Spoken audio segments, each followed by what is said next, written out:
chanson extrêmement forte à l'intérieur de votre quatrième CD, c'est celle sur votre père. Vous en parlez très librement, hein. J'ai découvert des interviews dans Coopération et autres. Vous dites, voilà, mon père à 4 ans, je ne l'ai plus vu. Il a tenté de renouer avec moi vers 19 ans. Vous l'avez envoyé bien balader de façon... Et maintenant, la mécanique est repartie. Et vous en parlez à l'intérieur de cette chanson avec des mots très touchants. Vous dites, à un moment, je puisse comprendre qu'on puisse fuir les gens, même si on les aime. Ceux qu'on aime, on s'en écarte et je comprends ça. C'est un sacré processus pour arriver à ce type de conclusion.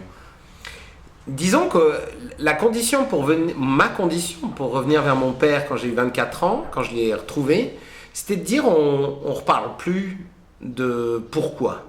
Pourquoi t'es parti, comment, enfin, ça m'intéresse pas parce que je pense qu'il aurait pu me dire n'importe quoi, que ça m'aurait pas satisfait, enfin, c'est logique. Enfin. Vous le soupçonnez de pouvoir dire n'importe quoi ? Non, pas n'importe quoi dans ce sens-là, mais il aurait pu me dire, quelle que soit la vérité qu'il m'aurait dite, si je réfléchissais bien, ça ne justifiait pas. Et du coup, je me suis dit, ça sert à rien.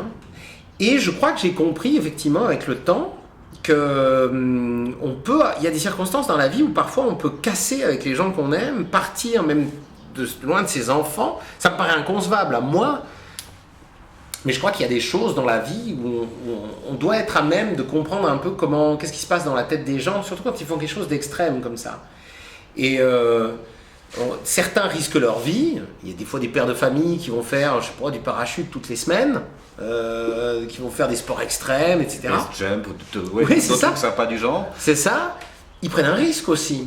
Et moi, mon père, des choses ont fait dans sa vie qu'il est parti et que quand je l'ai retrouvé, j'ai vu qu'il n'y avait pas de méchanceté, il n'y avait pas de vice là-dedans. Il y avait juste la vie qui fait ce qu'elle est, etc. Et je trouve que c'est un geste d'amour qu'on doit faire. Moi, j'avais pas eu de geste d'amour jusque-là envers mon père. Et s'il ne devait y en avoir qu'un, c'était le fait de venir et puis de dire, voilà, table rase et on part sur une nouvelle base ensemble. Ce qui marche finalement.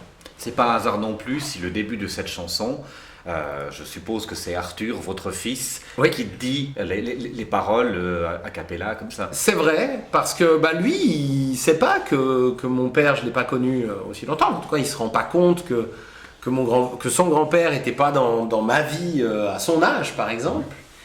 Et je pense quand il chante ça, lui, il chante ça vraiment comme un enfant. Il chante « On ne naît pas pour être seul, on ne sait pas grandir tout seul ». Que moi, je trouve des paroles très tristes. Lui, quand il la chante comme si c'était une chanson une comptine, quoi. Et ça permet de prendre du recul. Puis ça permet de dire que aussi, c'est une histoire de génération. Et on parle de génération quand on est capable de créer des ponts entre ces générations. Et c'était une question pour moi aussi, c'était de créer un pont entre les enfants que j'aurais et mon père que j'ai pas connu. Il y a 2 ou 3 chansons qui ne parlent pas d'enfance, qui parlent d'autre chose. Il y en a une qui est assez teigneuse, qui parle du monde du travail. Et j'ai aussi adoré cette phrase que je vais essayer de ne pas vous trahir. C'est « Par là mon cul, ma dette est malade ». Ça, c'est pas mal. Oui, c'est une phrase de Barrigue dans Vigous. Qu'il avait écrite, et je lui ai écrit tout de suite après, en lui disant, après l'avoir lu, et j'ai dit, ça c'est une chanson. Parle à mon cul, ma dette est malade, ça c'est un refrain, c'est pas possible. Et il m'a dit, écoute, tu veux en faire quelque chose, vas-y. Et je me suis attelé à faire ça, et je trouve qu'elle est bonne, elle est forte, et la chanson raconte, c'est une histoire vraie d'un patron séquestré, c'est un peu romancé, mais...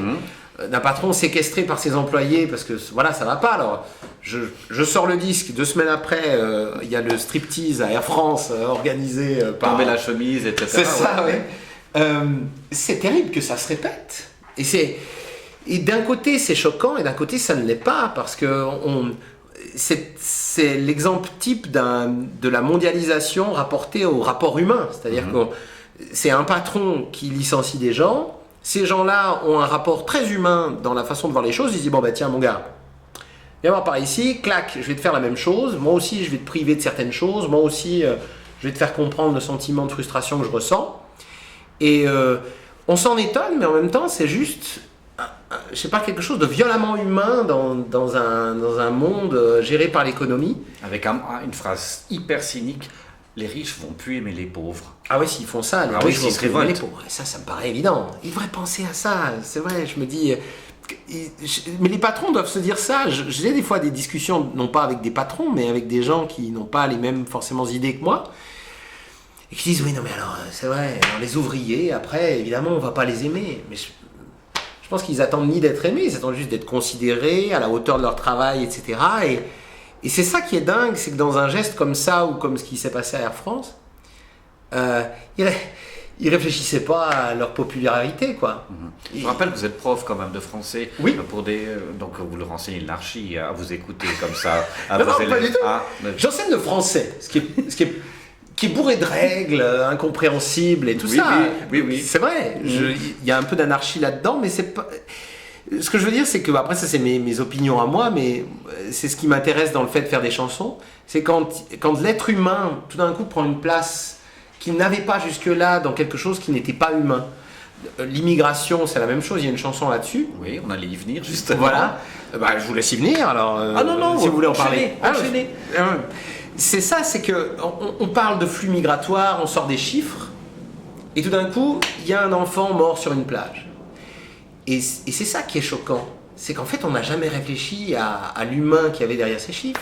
Enfin, si, sans doute, des personnes l'ont fait, mais quand tout d'un coup ça arrive, c'est ça qui est surréaliste. On se dit, mais comment on n'a pas pu y penser avant ? Moi, quand je vois un patron se faire séquestrer par ses employés, effectivement, il y a une part de moi qui me dit, mais c'est terriblement violent, mais en même temps, ça aurait pu arriver bien avant. Et ça ne fait juste que pointer le doigt sur un problème beaucoup plus grave.